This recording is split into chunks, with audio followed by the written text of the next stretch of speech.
नमस्कार, आपका डॉक्टर देख रहे हैं आप और मैं हूं आपके साथ शमशेर सिंह। आपका डॉक्टर खबर फास्ट का एक ऐसा खास कार्यक्रम है जिसमें हम आपकी मुलाकात, आपकी बात किसी ऐसे एक्सपर्ट से कराते हैं जो किसी एक बीमारी से जुड़े हुए स्पेशलिस्ट होते हैं। आज आपका डॉक्टर में विषय आंखें हैं और अगर आपको भी आंखों से जुड़ी कोई समस्या है और आप उसका उचित निदान समाधान चाहते हैं तो आप इस कार्यक्रम में जुड़ सकते हैं, क्योंकि हम जानते हैं कि आंखें हमारे शरीर का महत्वपूर्ण अंग हैं और ये बहुत नाजुक होती हैं। इसलिए इनकी पूरी देखभाल करें। थोड़ी सी भी परेशानी हो तो उसे नज़रअंदाज ना करें। अगर आंखों से संबंधित समस्या को आप लंबे समय तक नज़रअंदाज करेंगे तो दृष्टि यानी आंखों को जो देखने की क्षमता है उसके ऊपर असर पड़ेगा। यह हमेशा के लिए आंखों की रोशनी छिन सकती है। गैजेट्स के बढ़ते चलन ने आंखों के स्वास्थ्य को लेकर खतरा बढ़ाया है। जो आजकल जिस तरह से हम आम जिंदगी में मोबाइल फ़ोन का इस्तेमाल करते हैं और इसके अलावा कंप्यूटर पर लगातार बैठे रहते हैं, ये भी एक बड़ा कारण है जिसके चलते हमारी आंखें प्रभावित हो रही हैं। डिजिटल आई स्ट्रेन आंखों की एक बड़ी समस्या बनकर उभरा है। इस वजह से आज आपका डॉक्टर में हम ये जानेंगे कि आंखों से संबंधित जो सामान्य समस्याएं हैं वो आखिर हैं कौन कौन सी, इन्हें स्वस्थ रखने के लिए कौन से उपाय ज़रूरी हैं और गैजेट्स का इस्तेमाल करते समय कौन कौन सी सावधानियां रखना ज़रूरी है। इन तमाम सवालों पर चर्चा करने के लिए आज हमारे साथ होंगे नेत्र रोग विशेषज्ञ डॉक्टर प्रमोद कुमार, जिनसे हम बातचीत करेंगे। और आपके मन में भी अगर कोई सवाल चल रहा है, आपकी आंखों से जुड़ी कोई समस्या है, तो आप इस कार्यक्रम के जरिए अपने उस सवाल का समाधान प्राप्त कर सकते हैं। क्योंकि आंखों को अगर थोड़ी सी लापरवाही के चलते हमने उनको इग्नोर करने की कोशिश की तो जिंदगी भर के लिए हमारी आंखें प्रभावित हो सकती हैं। दूसरी तरफ हरियाणा सरकार की बात हम करते हैं। मनोहर सरकार का प्रयास असरदार है। जो तमाम तरह की दिक्कतें, बीमारियां आज हम देखते हैं, उनका इलाज हरियाणा सरकार की तरफ से बेहतर किया जा रहा है। ग्रामीण क्षेत्रों में, शहरी क्षेत्रों में कैंप लगाए जाते हैं। विशेषज्ञ डॉक्टर्स की नियुक्ति सरकार कर रही है। सीएचसी और पीएचसी केंद्रों पर सरकार ने सुविधाएं बढ़ाई हैं। उम्मीद केंद्र के माध्यम से टेली काउंसलिंग जो है वो शुरू की गई है। 15 जिलों के उम्मीद केंद्र काउंसलर्स के नंबर जारी किए गए हैं। ये ऐसे इंतजामात हैं जो हरियाणा सरकार यानी मनोहर सरकार की तरफ से किए जा रहे हैं। और भी लगातार तमाम तरह की ऐसी सुविधाएं जो आम जन को चाहिए, उनकी कोशिश लगातार सरकार की तरफ से जारी है। सरकार प्रयासरत है कि लोगों को सस्ता फ्री इलाज मिले और उसी सिलसिले में ये सब इंतजामात मनोहर सरकार की तरफ से किए जा रहे हैं। लेकिन आज जिस मसले को लेकर हम बात करने वाले हैं, जिस बीमारी को लेकर बात करने वाले हैं, वो आंखों की दिक्कत है। आंखें परेशान कर सकती है हमें अगर हमने उनको समय रहते ध्यान नहीं दिया। और इसी पर चर्चा करने के लिए हमारे साथ डॉक्टर प्रमोद कुमार सीधे जुड़ चुके हैं। डॉक्टर साहब, बहुत बहुत स्वागत है आपका खबर फास्ट के इस खास कार्यक्रम में। धन्यवाद शमशेर। डॉक्टर साहब, सबसे पहले हम यही जानना चाहेंगे कि आंखें जो होती हैं वो जिंदगी का इतना महत्वपूर्ण हिस्सा होती हैं, उनमें थोड़ी सी लापरवाही बड़ी परेशानी का कारण बन सकती है। आपसे इनकी महत्ता के बारे में समझेंगे, इनकी इंपॉर्टेंस हमारी जिंदगी में क्या है। हालांकि लोग समझते हैं फिर भी कई बार लापरवाही कर जाते हैं। थोड़ा सा उस पर एक प्रकाश आप डालें डॉक्टर साहब। कि आंखें शरीर का एक बहुत अहम हिस्सा है, जैसा आपने बताया। जितना अहम हिस्सा है उतना ही नाजुक हिस्सा भी है जी। इसके लिए हमें छोटी छोटी बातों का ध्यान रखना बहुत जरूरी है। खासकर जब हमारी उम्र बढ़ती जाती है, 40 साल की उम्र के बाद जब हम पार कर जाते हैं, तो साल में एक बार हमारी आंख का जांच करना बहुत जरूरी है, जिसमें कि आंख में फंडस की जांच, चश्मे की जांच और उसके साथ अतिरिक्त जो बीमारियां रहती हैं, जैसे ब्लड प्रेशर है, मधुमेह है और थायराइड है, इन सब की जांच करना जरूरी है, ताकि हम पता लगा सकें कि क्या उनका कोई असर ऐसा तो नहीं है जो आंख को नुकसान कर सकता है, जिसके कारण आपकी रोशनी जा सकती है। जी। मधुमेह सबसे बड़ा कारण है जिसके कारण आंख पे सबसे पहले नुकसान आता है। मधुमेह, जिसको हम डायबिटीज कहते हैं, जी। डायबिटीज के कारण आंख में ब्लड का लीकेज होता है, पर्दे के ऊपर खून का रिसाव होना शुरू हो जाता है, जिस रिसाव की वजह से आंख में जो देखने वाला बिंदु है वो प्रभावित होता है और हम ठीक से देख नहीं पाते हैं। इसके लिए हमें समय समय पर जांच जरूरी है। जब हम वो जांच कर लेंगे तभी हम पता लगा सकते हैं, तभी आपके नेत्र विशेषज्ञ ये जान सकते हैं कि मधुमेह का कोई आपके ऊपर असर हो रहा है, नहीं हो रहा है। नहीं हो रहा है तो अच्छी बात है, अगर हो रहा है तो उसका तुरंत इलाज संभव है। उस इलाज को तभी संभव किया जा सकता है जब उसका समय पे पता चलेगा। अगर नुकसान ज्यादा होता है उसके बाद उसका इलाज करना संभव नहीं होता। तो इसलिए आपसे अनुरोध है कि जब भी आप करें, चाहें तो हर साल में एक बार अपनी आंख की जांच पूरी तरीके से जरूर करें।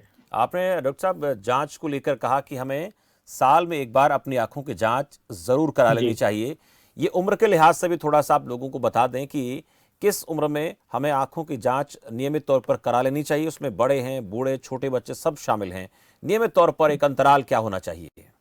देखिए, जनरली 40 साल के बाद हर एक आदमी को अपनी आंख की जांच हर साल में करवानी चाहिए, अगर उसको कोई और अतिरिक्त बीमारी नहीं है। हम्म। अगर और कोई अतिरिक्त बीमारी है, जैसे मधुमेह है, ब्लड प्रेशर है, अगर ऐसा कुछ है तो हर 3 महीने बाद अपनी जांच जरूर करवाएं, जिसमें कि फंडस की जांच बहुत जरूरी है। हम्म। वो आपके नेत्र विशेषज्ञ बताएंगे कि पर्दे की जांच करने का अंतराल कितना रहता है। अगर मुझे लगता है कि आपकी मधुमेह की स्थिति ज्यादा खराब हो रही है, तो हो सकता है महीने महीने में जांच करें। हम्म। अगर आपका मधुमेह जो है स्टेबल है, ब्लड प्रेशर स्टेबल है, तो हो सकता है हर 6 महीने बाद जांच करें। हम्म। ये है बढ़ती हुई उम्र के लिए। अब छोटे बच्चों के लिए अगर हम बात करें, जिनको चश्मे की जरूरत रहती है, या जो आजकल आपने जैसा बताया कि गैजेट यूज बढ़ता जा रहा है, हम्म। जिनका गैजेट यूज ज्यादा बढ़ा हुआ है, उनको हर 25 साल या 20-25 साल की उम्र के बाद हर 6 महीने में अपनी जांच करवाना जरूरी है, हम्म। ताकि उन्हें पता चले कि किसी चश्मे की जरूरत है, किसी आई ड्रॉप की जरूरत है, तो वो समय पे स्टार्ट कर सकें। जी। क्योंकि गैजेट यूज के साथ आंख में सूखापन, ड्राइनेस की समस्या जो है वो हम्म। बढ़ती चली जाती है। जी डॉक्टर साहब, ड्राइनेस की समस्या बढ़ जाती है और उससे जो परेशानियां होती हैं उनको लेकर भी बात करेंगे, लेकिन इस बीच एक दर्शक मेरे साथ हैं। करमचंद हैं, यमुनानगर से, हरियाणा के यमुनानगर से हैं। करमचंद जी, बहुत स्वागत है आपका। हाँ जी, नमस्कार जी। जी नमस्कार करमचंद जी। करमचंद जी, टीवी सेट की आवाज़ कम कर दें आप। हाँ जी, हेलो। जी करमचंद जी बोलिए। हाँ, सुबह जैसे हम मोटरसाइकिल पे चलते हैं ना जी, हम्म। तो आंखों से पानी बहुत चलता है जी। जी। आवाज लगती है ना, हर हर किसी भी हम्म। जिस मोमेंट में साइड में से आवाज लग जाती है, हम्म। तो पानी चलने लग जाता है। जी क्या करमचंद जी, करना चाहिए? बने रहे आप, डॉक्टर साहब आपको जवाब देंगे, करमचंद आपको जी, बताएंगे। सबसे पहले मैं जानना चाहूंगा कि आप काम क्या करते हैं, किस तरीके का काम आपका रहता है, दिन भर में कितना समय आप सिस्टम कंप्यूटर पे या मोबाइल पे यूज करते हैं? हाँ, मोबाइल तो यूज करते हैं, मैं टेलर का काम करता हूँ जी। जी, आपका बारीक काम ज्यादा होने की वजह से आपका जो ब्लिंकिंग रेट है वो कम हो जाता है, जिसकी वजह से आपको ड्राइनेस है, सूखापन जिसकी हम अभी बात कर रहे थे, हम्म। उसी वजह से आपको ये समस्या होती है। आंख के अंदर एक तरल पदार्थ होता है जो हमारी पलक के साथ साथ ऊपर नीचे चलता है। जब हम बारीक काम ज्यादा करते हैं या कंप्यूटर का काम करते हैं, या जहां पर हमारी ब्लिंकिंग रेट कम होती है, वहां पर वो तरल पदार्थ जो है वो सूखना शुरू कर देता है, और जो ऊपर से नीचे ना आने की वजह से वो बाहर की बाहर गिरना शुरू हो जाता है। हम्म। इस वजह से ये दिक्कत होती है। तो आप जब भी काम करते हैं तो लगातार 20 मिनट तक काम करने के बाद हर 20 सेकंड का आपको रेस्ट लेना बहुत जरूरी है। रेस्ट का मतलब है 20 सेकंड तक अपनी आंखें कम से कम बंद रखिएगा। तो हर 20 मिनट के बाद आपको ये हर 20 मिनट के अंतराल के बाद ऐसा करना जरूरी है आपके लिए। जी चलिए, शुक्रिया करमचंद जी। आपको एक अहम सुझाव, बेहतर सुझाव डॉक्टर प्रमोद ने दिया है कि आपका जो काम है, बारीक काम है, आप अपनी पलकों को हर 20 मिनट के बाद 20 सेकंड के लिए विश्राम दें, आंखें बंद करें, और जो पानी गिरने की समस्या है मोटरसाइकिल पे, वो आपकी खत्म हो जाएगी। ऐसा डॉक्टर साहब ने आपको सुझाव दिया है, बहुत शुक्रिया। डॉक्टर साहब, पानी गिरने की समस्या जो है वो, जैसे आपने कहा कि बारीक काम करते हैं और ये ड्राइनेस आ जाती है, इसको अगर हमें ठीक करना हो, दुरुस्त करना हो, तो कोई ऐसी दवा, ऐसा कोई आई ड्रॉप हम इस्तेमाल कर सकते हैं रूटीन में, जिसके चलते इस समस्या से निजात मिले? हालांकि आपने एक बात बेहतर बताई कि इसको थोड़ा सा आराम दें आंखों को 20 मिनट बाद, लेकिन बहुत बार ऐसा होता है कि व्यक्ति भूल जाता है और फिर ये स्थिति जो है धीरे धीरे बढ़नी शुरू हो जाती है। क्या करें फिर वो? देखिए, आज के दिन बाजार में बहुत सारी लुब्रिकेटिंग आई ड्रॉप्स अवेलेबल हैं। हम्म। उनमें से बहुत सारी सेफ ड्रग्स होती हैं, वो कोई नुकसान नहीं करती हैं। कोई भी लुब्रिकेटिंग ड्रॉप जो आपके नेत्र विशेषज्ञ जिसकी सलाह देते हैं, हम्म। वो आप लंबे अंतराल तक बिना किसी हिचकिचाहट के यूज कर सकते हैं, उससे आपको फायदा मिलेगा। हम्म। ये आंखों हर एक जी। आदमी के लिए अलग अलग वेरिएशन रहता है। मैं हम्म। आपको अगर टीवी सेट पर बताऊं कि ये दवा यूज करना है, तो वो मुनासिब नहीं होगा, हम्म। क्योंकि उसके लिए कुछ टेस्ट करना जरूरी होता है जी। कि जो हमारा टीयर स्क्रीशन है, उस टीयर स्क्रीशन की वैल्यू कितनी है, उसके अकॉर्डिंग हम उसकी कंसंट्रेशन डिसाइड करते हैं, हम्म। तभी हम वो दवा दे सकते हैं। बिल्कुल, तो डॉक्टर बिना को जांच आंखें। किए पता पाना जी, संभव नहीं है। डॉक्टर को जांच कराना बेहद ज़रूरी है। अपने हिसाब से हम खुद डॉक्टर ना बने तो ये हमारे लिए भी बेहतर है, हमारी आंखों के लिए भी बेहतर है। डॉक्टर साहब, आंखों का जो ऑपरेशन को लेकर कई बार बात आती है, किसी को मोतियाबिंद है, सफ़ेद मोतियाबिंद, काला मोतियाबिंद, इसकी परिभाषा लोग थोड़ा सा कई बार समझ नहीं पाते हैं। समय रहते डॉक्टर के पास नहीं जाते हैं तो फिर ये परेशानी जो है और ज़्यादा बिगड़ने लगती हैं, दिक्कतें और ज़्यादा हो जाती हैं। इसको लेकर थोड़ा सा इस विषय पर आप प्रकाश डालें डॉक्टर साहब। देखिए, सफेद मोतियाबिंद जो है वो एक उम्र के लिहाज से बढ़ने वाली समस्या है, जिसको हम बीमारी नहीं कहेंगे। जनरली ये जैसे जैसे हमारी उम्र बढ़ती है, लेंस की भी उम्र बढ़ती है। जो आंख के अंदर प्राकृतिक लेंस होता है उसकी उम्र बढ़ती ही चली जाती है और उस पर सफेदी आनी शुरू हो जाती है। जी। उस सफेदी को ही हम सफेद मोतिये का नाम देते हैं। और जैसे ही उसकी समस्या बढ़ती है, धीरे धीरे उसमें नजर कम होनी शुरू होती है। जब वो नजर कम होनी शुरू हो तभी आप अपने नेत्र चिकित्सक से मिलिए, उनसे सलाह लीजिए। वो जैसे ही आपको ऑपरेशन की सलाह दें तो ऑपरेशन करवा लीजिएगा। सफेद मोतिये का ऑपरेशन जो है बहुत ही सरल और साधारण है। आज के दिन बढ़ती हुई टेक्नोलॉजी को देखते हुए पहले जो चीरे वाला और टाके वाला ऑपरेशन होता था, आज के दिन उसकी करने की जरूरत नहीं होती है।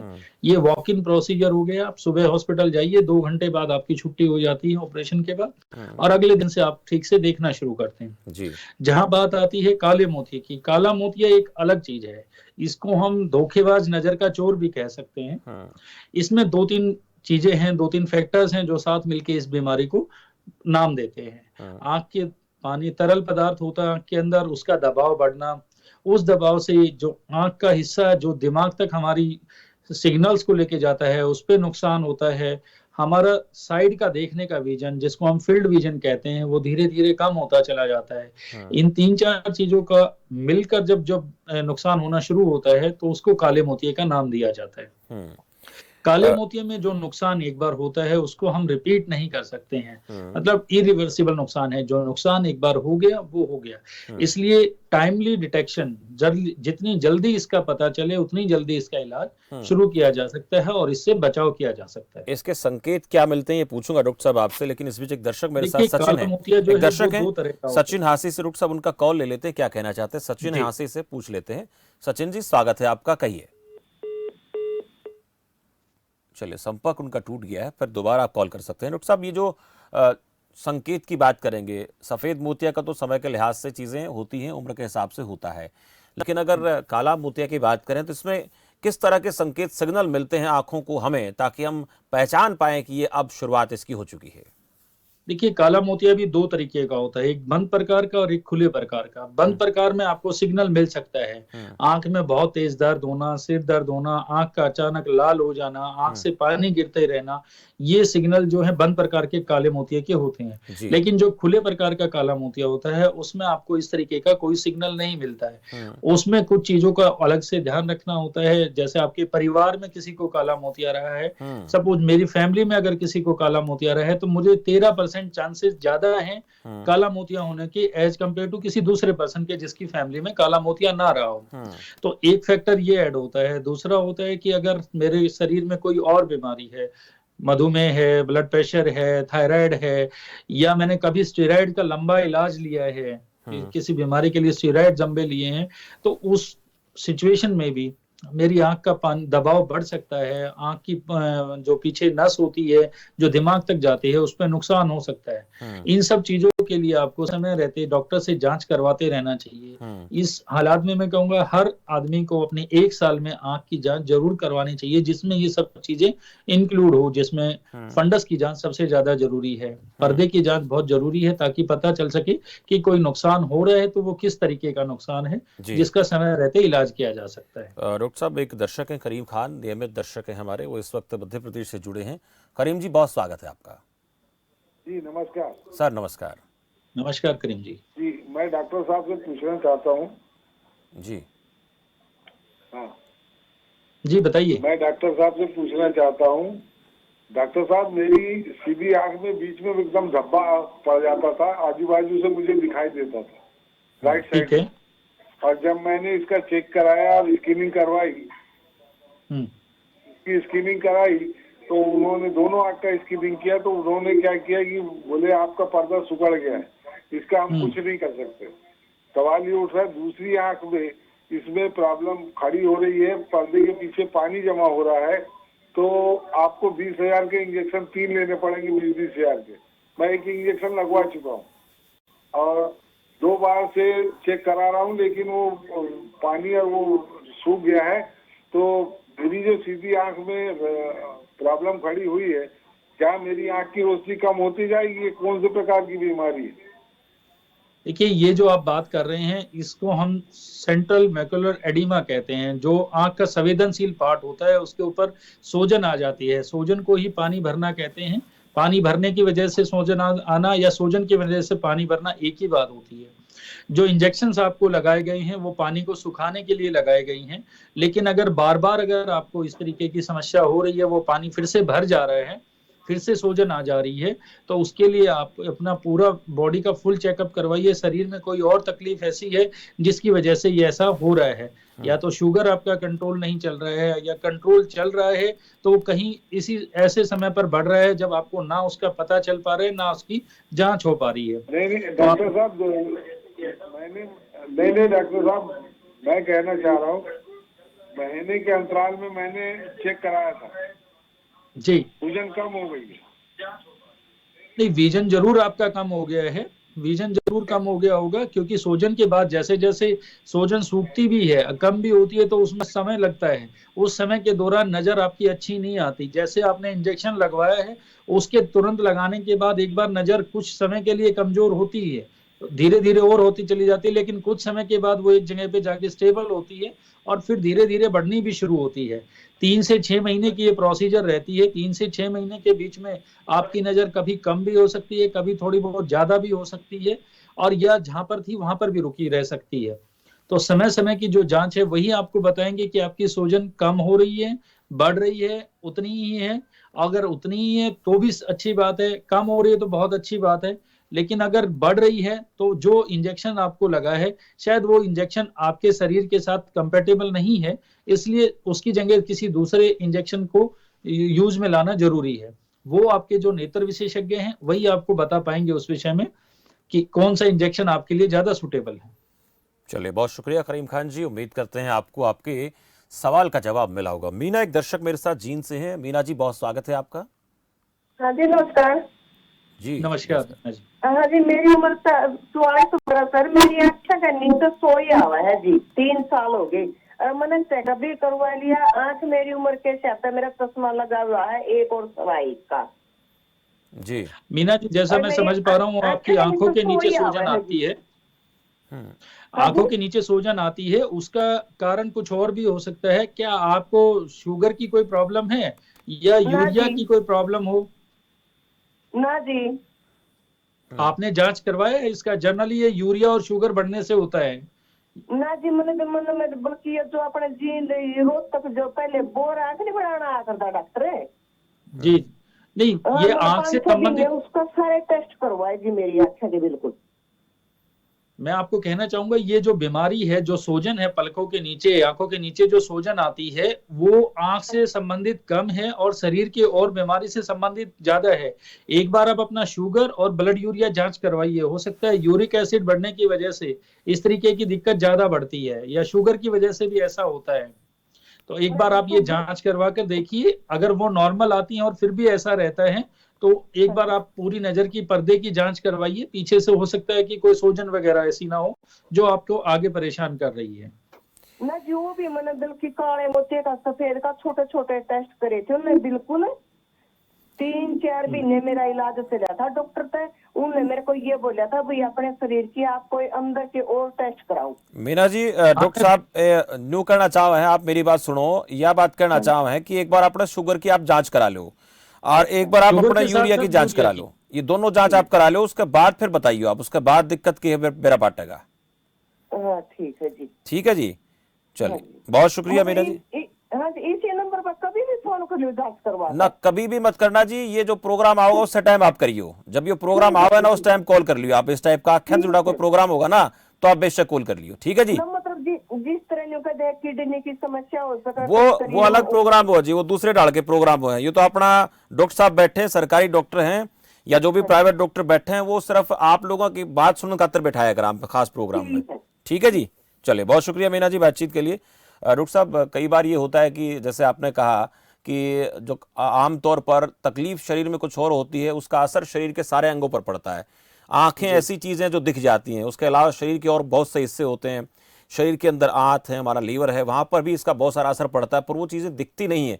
ये लोगों में भ्रम रहता है कि आंख की तकलीफ है, मुझे मैंने आंखें चेक करा ली हैं, लेकिन आंखों में कोई दिक्कत नहीं है, बाकी फिर भी प्रॉब्लम रहती है।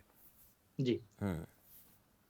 तो इसके लिए तो ये है कि जब तक शरीर की पूरी जांचें हम नहीं करते हैं, पूरी जांच का रिजल्ट हमारे सामने नहीं होता है, तब तक बता पाना मुश्किल है कि जो समस्या हो रही है वो आंख की वजह से है या शरीर में किसी और बीमारी की वजह से हो रहा है। जैसे अभी मीना जी बता रही थी कि इनको आंखों के नीचे सूजन आ जाती है, उसके 2-3 कारण अलग अलग रहते हैं। शुगर का बढ़ना, थायराइड का बढ़ना, ब्लड यूरिया का बढ़ जाना। ब्लड यूरिया बहुत कॉमन है जिसकी वजह से आंखों में सूजन, इस तरीके की सूजन आती है। आजकल जो बच्चे हैं वो एक युवा पीढ़ी जो है, वो युवा पीढ़ी एक अलग से कंप्लेन लेके आती है कि उनकी आंखों के नीचे डार्क सर्कल्स हो गए हैं, जबकि वो डार्क सर्कल्स जो होते हैं वो एक अलग है, वो आंख से संबंधित नहीं है, वो एक स्किन की प्रॉब्लम है जिसमें विटामिन ई की कमी की वजह से ऐसा होता है, वो आंख से संबंधित नहीं है। तो इसलिए हर एक चीज को अलग अलग एनालाइज करना बहुत जरूरी है, तभी हम जान सकते हैं कि ये समस्या आंख से संबंधित है या शरीर के किसी और अंग से संबंधित है। जी डॉक्टर साहब, एक दर्शक जुड़ चुकी है मेरे साथ, डॉक्टर साहब सरिता रोहतक से। सरिता जी, स्वागत है आपका। नमस्कार डॉक्टर साहब। जी नमस्कार। डॉक्टर साहब, मेरी उम्र जो है वो 40 साल है। मेरी समस्या ये है कि मैं जब सामने देखती हूँ तो कई बार मेरी आंख के सामने एक धुंधला सा कुछ धुआं सा होता है, वो इधर देखे तो इधर होता है और दूसरी तरफ देखे तो वो दूसरी तरफ चला जाता है। देखिए सरिता जी, ये जो तकलीफ है ये आंख की कोई बीमारी नहीं है। आंख के अंदर एक बहुत गाढ़ा पदार्थ होता है जिसको हम विट्रस कहते हैं। वो बहुत गाढ़ा होता है, जैसे हम घर में जेली बनाते हैं, कोई पानी की बूंद उसमें रह जाती है, वो पानी की बूंद इधर उधर तैरती रहती है, वैसे ही आंख के अंदर उस गाढ़े पानी के अंदर कई बार मैकेनिकल जर्क लगने की वजह से, कुछ नुकसान होने की वजह से वो एक कहीं कहीं पर वो गाढ़ा पानी पतला हो जाता है, फिर वो इधर उधर घूमता रहता है। समय के साथ वो घुल के वापस अपने आप उसी से। नजर पे भी कोई, मतलब चश्मे के नंबर पे भी कोई फर्क होता है? नहीं, चश्मे का इसके साथ कोई संबंध नहीं है। चश्मा एक अलग चीज है। ये जो है आंख में जो गाढ़ा तरल पदार्थ जिसको हम विट्रस कहते हैं, उसके अंदर एक छोटी सी प्रॉब्लम जब हो जाती है, कुछ मैकेनिकल जर्क लगता है, उसकी वजह से ये तकलीफ बढ़ती है। अदरवाइज इसमें ये कोई बीमारी नहीं है, इसलिए हम इसका इलाज भी कोई ऐसा खास नहीं रहता, क्योंकि इलाज जो है वो बीमारी के लिए किया जाता है। इसको हम जनरली वहम कहते हैं। तो जैसा कि आप सब जानते हैं, वहम का कोई इलाज नहीं होता है, तो आप इसकी चिंता मत कीजिए। इससे जितना ज्यादा ध्यान लगाएंगे उतना ज्यादा आपको ये परेशान करेगा, जितना ज्यादा ध्यान आप हटा के रखेंगे उतना आप इससे संतुष्ट रहेंगे। चलिए, बहुत शुक्रिया सरिता जी बातचीत के लिए। डॉक्टर साहब, खान पान को लेकर बात करेंगे। जैसे आपने बताया कि कई सारे विटामिन हैं, उनकी वजह से कोई और तकलीफ हो सकती है, लेकिन आंखों को बेहतर रखने के लिए हमें कौन सी ऐसी चीज़ें हैं जो अपने खाद्य पदार्थ, जिनको अपने भोजन में हम शामिल कर सकते हैं? सबसे पहले मैं कहना चाहूंगा कि जो पत्तेदार सब्जियां हैं उनका जितना ज्यादा सेवन है वो आंख के लिए ज्यादा महत्वपूर्ण है और अच्छा भी रहता है, और आंख को अच्छी ताकत भी देता है। दूसरा, अगर हम आंख के लिए बात करें तो गाजर, आज के मौसम में गाजर और गाजर का जूस आंख के लिए बहुत ही सेहतमंद है और बड़ा अच्छा रहता है। उसके साथ जो उसकी न्यूट्रिएंट्स हैं वो आंख को बहुत अच्छी रोशनी और अच्छी ताकत देते हैं जी। सबसे ज्यादा जरूरी यही है। आज के दिन बच्चे जो हैं दूध से बहुत एलर्जी मानते हैं, तो दूध का जितना अच्छा सेवन है, मैं ये कहना चाहूंगा कि हर रोज कम से कम एक बच्चे को 250 से 300 ग्राम दूध जरूर लेना चाहिए, जिसकी वजह से उसके न्यूट्रिएंट्स जो हैं उसके शरीर को प्राप्त हों, जो कि बाकी शरीर के और हिस्से के साथ साथ आंखों को भी जो मजबूत करेंगे, आंखों की रोशनी को भी बढ़ाएंगे और उसको बीमारी से लड़ने की ताकत ज्यादा देंगे। बहुत अहम बात आपने कही डॉक्टर साहब। दूध जो है वो एक ऐसा पेय पदार्थ है जिसमें लगभग सभी चीजें, जितने भी विटामिन हमें चाहिए, सब कंप्लीट लगभग हो जाते हैं। एक दर्शक मेरे साथ हैं, KS पटेल, इंदौर से। पटेल साहब, स्वागत है आपका। हाँ सर, अभी लास्ट 2 अक्टूबर को डॉक्टर साहब ने चेक कराया था आँख का जी। तो इंदौर के डॉक्टर साहब आदित्य अग्रवाल, वो आयुर्वेदिक थे, उन्होंने बताया कि अभी चश्मा आगे आपका बढ़ेगा नहीं, ऑपरेशन ही करवाना पड़ेगा। तो बड़े लेटर से दिख जाते, छोटे लेटर बिल्कुल काले काले धब्बे दिखते हैं जी। तो पटेल साहब, अब हाँ जी, तो आपकी उम्र क्या होगी जानना चाहेंगे? मोतियाबिंद बताया, पर्दा वगैरह अंदर सब उन्होंने बोला परफेक्ट है, कोई टेंशन नहीं है आपको। जी पटेल साहब, आपकी उम्र क्या होगी जानना चाहेंगे? मैं 66 रनिंग चल रहा हूँ सर। जी, मैं जैसा कि बताया कि 50 साल के बाद मोतियाबिंद की शुरुआत हो जाती है, और ये डिपेंड करता है कि हमारी जो नजर की रिक्वायरमेंट है जो कैसी है, कितनी है। और एक समय के बाद जाकर मोतियाबिंद एक ऐसी स्टेज पर आ जाता है जहां पर उसका ऑपरेशन करना बहुत जरूरी हो जाता है। जी। अगर उस समय पे उसका ऑपरेशन नहीं करते हैं तो लेंस जो है अपनी स्थिति से गलना शुरू कर देता है। अगर वो गलना शुरू कर देता है तो हम बिना टाके और चीरे वाला ऑपरेशन नहीं कर सकते, और अगर बहुत ज्यादा गलता है तो वो काला मोतिये में भी बदल सकता है। तो इसलिए मैं आपको कहूंगा समय रहते आप अपनी आंख का, अगर आपके नेत्र विशेषज्ञ ने ये कहा है, डॉक्टर अग्रवाल ने कहा है कि आप ऑपरेशन करवा लीजिए, तो मैं सलाह दूंगा कि आप जितनी जल्दी हो सके आप अपनी आंख का ऑपरेशन करवा लीजिए। और उसके बाद आप बिल्कुल ठीक हैं, ऑपरेशन में कोई नुकसान नहीं होता है, बहुत छोटा सा ऑपरेशन है। तो उसके बाद आपको नजर भी अच्छा रहेगा, और ये जो समस्या आपकी बढ़ रही है कि दिन पर दिन चश्मे का नंबर बढ़ता जा रहा था, लेकिन अब एक स्थिति आ गई है कि जहां चश्मे का नंबर भी काम नहीं कर रहा है, तो ये एक इंडिकेशन है कि अब आपको ऑपरेशन करवा लेना चाहिए। Thank you sir. चलिए, बहुत शुक्रिया पटेल साहब, आपको आपके सवाल का जवाब मिला होगा। उम्मीद करते हैं। वीरेंद्र हिसार से एक दर्शक हैं। वीरेंद्र जी, बहुत स्वागत है आपका। सर नमस्कार। जी नमस्कार। नमस्कार वीरेंद्र सर, जो आप चैनल पे बीमारी के बारे में दिखा रहे हैं काफी अच्छी बात है सर। ये जी। मैं ये कहना चाहता हूँ सर, मेरी आंख में रेटिना की दिक्कत है, पर्दे की दिक्कत है, और मेरी आंख में 7 इंजेक्शन लग चुके हैं, और जी। एक लेजर ऑपरेशन भी हो चुका है। मैं हरियाणा पुलिस में तैनात हूँ सर। जी। ठीक है। मैं कई बार क्या करता हूँ सर, जैसे मेरी आंख में दिक्कत होती है, मैं अपने सीनियर अधिकारियों को बताता हूँ कि सर मेरे को ऐसे ऐसे रेटिना की दिक्कत है, पर्दे की दिक्कत है, और मेरे को 7 जी। इंजेक्शन लग चुके हैं। जब उनको जी। आंख दिखाने के लिए मैं छुट्टी के लिए अप्लाई करता हूँ ना सर, मेरे को कोई छुट्टी जी। नहीं दी जाती, और इस चीज को इग्नोर किया जाता है सर। देखिए आपका और मेरे को आपका शुगर भी है सर, और बीपी भी है। ठीक नहीं, वो तो शुगर है, शुगर की वजह से ही आपको ये पर्दे की दिक्कत हुई है, जैसा कि आपने बताया। लेजर भी हो चुका है आपका, लेजर पीआरपी हुआ है आपका, और इंजेक्शंस भी लग चुके हैं। देखिए, आप जिस भी नेत्र विशेषज्ञ से आप अपनी जांच करवा रहे हैं या इलाज करवा रहे हैं, उनको बोलिए कि वो आपके लिए जब प्रिस्क्रिप्शन लिखते हैं, जब दवा लिखते हैं, तो उस पर स्पेसिफिकली मेंशन करें कि आपको इतने दिन के बाद आना जरूरी है। मैंडेटरी जब आप वर्ड उस पर मेंशन करवाएंगे तो मेरे ख्याल से सरकार आपको छुट्टी देने से मना नहीं कर सकती है।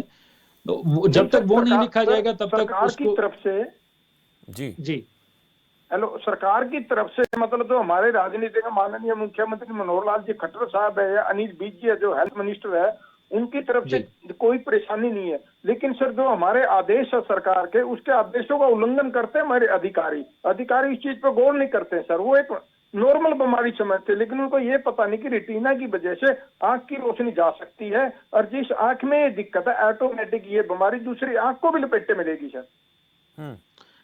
आपकी इस बात से सहमत है कि एक आंख में प्रॉब्लम होने से वो दूसरी आंख को भी ले सकती है। सेम उसी तरीके की बीमारी, उसी तरीके की दिक्कत उसमें भी हो सकती है। लेकिन ये चीज आप अपने उच्च अधिकारियों को आप ही समझा सकते हैं। डॉक्टर इस चीज को समझाने में असमर्थ रहेगा, क्योंकि डॉक्टर से ना तो उनकी बात होती है, ना उनके सामने होते हैं। तो बेहतर होगा कि आप उनको बताइए कि ये समस्या, आप अपनी रिपोर्ट्स उनके सामने रखिए कि सर ये मेरी रिपोर्ट्स हैं, डॉक्टर का कहना ये है कि अगर मैं समय पे इलाज नहीं लेता हूँ या जांच नहीं करवाता हूँ तो मेरी आंख की रोशनी जा सकती है। तो ये चीज देखिए उच्च अधिकारियों को आपको ही समझानी पड़ेगी, आप ही को बतानी पड़ेगी उनको। और ये भी अहम है वीरेंद्र जी कि अगर आपके जो उस वक्त सीनियर अधिकारी हैं वो आपकी बात नहीं सुनते, तो आपके पास और भी बहुत सारे प्लेटफॉर्म हैं जहां पर जाकर आप उनको ये बात बता सकते हैं कि मुझे परेशान कर रहे हैं, तो आपकी बात सुनी जाती है। ऐसा नहीं है कि आप तकलीफ में हैं और आपकी तकलीफ को कोई इग्नोर करेगा, उसका आपको समाधान जरूर मिलेगा, लेकिन इसके लिए आपको ही जाकर वहां बातचीत करनी पड़ेगी, जैसे डॉक्टर साहब बात कर रहे हैं। डॉक्टर साहब, आपने आज, बहुत शुक्रिया वीरेंद्र जी, आपने कई ऐसी हैं बातें बताई हैं जिनका अगर ध्यान रखें तो हमारी आंखों की रोशनी को हम खराब होने से, खत्म होने से बचा सकते हैं। क्या क्या खाना चाहिए, क्या पीना चाहिए, और दर्शकों के सवालों का भी जवाब आपने बेहतरी से दिया। इस कार्यक्रम में आप जुड़े, आपका बहुत बहुत आभार, बहुत शुक्रिया, धन्यवाद। तो डॉक्टर साहब हमें बता रहे थे कि आंखों की रोशनी को कैसे हम सुरक्षित रख सकते हैं, कैसे इन्हें सेव कर सकते हैं, और क्या क्या सावधानियां हमें बरतनी चाहिए, और कोई तकलीफ है तो हमें कितने अंतराल के बाद जांच करानी चाहिए, क्योंकि आंखें हमारी ज़िंदगी का ऐसा हिस्सा हैं, अगर उनमें थोड़ी सी दिक्कत होती है तो बाद में वो बड़ी परेशानी ना बने, लापरवाही ना बरतें। इसलिए आंखों का आप ख्याल रखें। किसी अच्छे डॉक्टर को तकलीफ होती तो ज़रूर दिखाएं। फिलहाल इस खास कार्यक्रम में इतना ही। आप देखते रहिए खबर फास्ट। नमस्कार।